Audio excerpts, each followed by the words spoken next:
morning everyone to who is watching this video.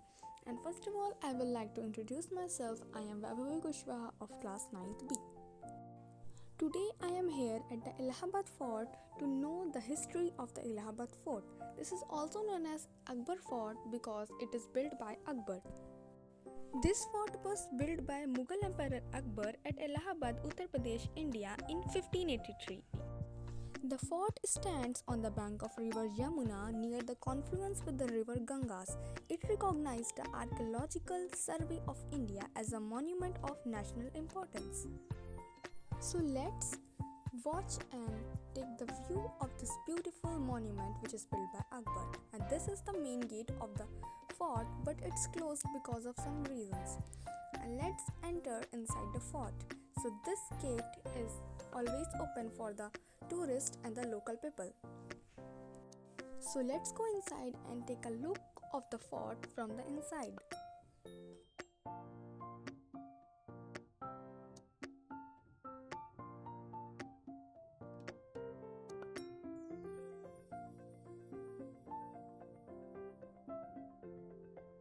And as you can see, from inside, the fort is fully decorated with the paintings of Hindu gods and some Brahmins also.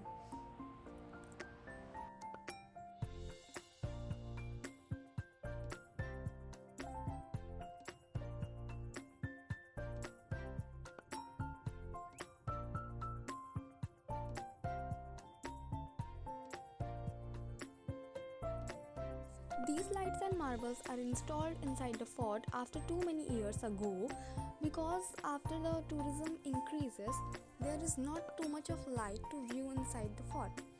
As you can see, we are inside the fort and here I am. And when we take the entry inside the fort, you can see there are too many of trees, but the main tree, as we can know, that is our Akshavat, is on there. And first we will visit our Patalpuri Mandir, which is in front of us. Patalpuri Mandir is the temple of Hindu gods which is situated inside the earth as its name Patalpur. It is believed that Lord Ram and Prahalad visited the Patalpuri Mandir, and famous Chinese traveler and writer Huan Trang visited this temple during the visit to India. And because of that, and as we all know that this mandir is inside the earth, as its name suggests Patalpur, it's named as Patalpuri Mandir. And inside the Patalpuri Mandir, we can take all the blessings from the all 33 crore, means 33 koti god and goddess. And when we come outside, we can see our famous banyan tree, which is named as Prachin Akshavat tree, and which is also known as immortal tree. According to the legend, once the sage Markandeya and Narayan show him a taste of divine fire, Narayan caused a pralaya, flooding the entire world for a moment during which only Akshavat could be seen above the water level. And according to the religion tradition, the Emperor Jahangir tried to cut the Akshavat to its root and hammered a red iron, hot iron, on its stump so that it doesn't grow. However, within a year, the tree began to grow again. And that's why it is named as Akshavat. According to Hindu mythology, Akshavat means a banyan tree which can never be dead. So now let's take a look at the back of the fort, which is closed before, but now it is open for the visitors. And you can see that it's too old and the walls are also too ruined.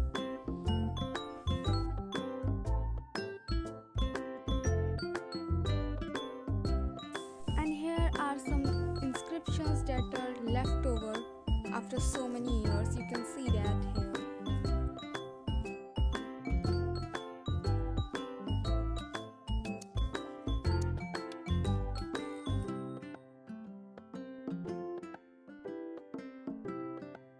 And this backside view of the fort is more beautiful than the front view of the fort.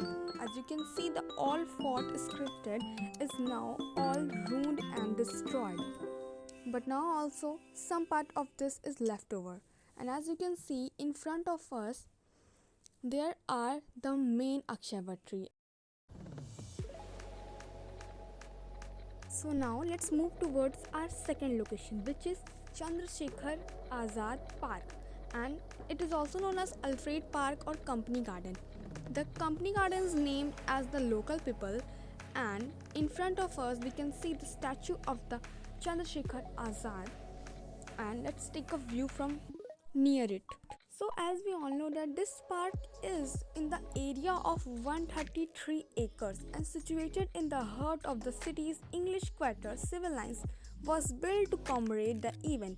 In 1931, Chandrashekar Azad, a revolutionary freedom fighter, was engaged in a fierce gunfight with the British in the park. And you can see in front of us, this is the tree where Chandrashekar Azad sat and shoot himself because he did not wanted to caught alive, because holding true to his pledge to always remain Azad, which means free, and never be captured alive, he shot himself in the head with his gun's last bullet. And nowadays this place is used as a public park to enjoy themselves with family, and no one knows the history of it. And there is also an Allahabad museum inside the park, as you can see, Allahabad Sangrahalaya. And photo capturing and video recording is not allowed inside the museum, so I didn't go inside. And let's take the view of this park, and you can see a troop which is as a showpiece.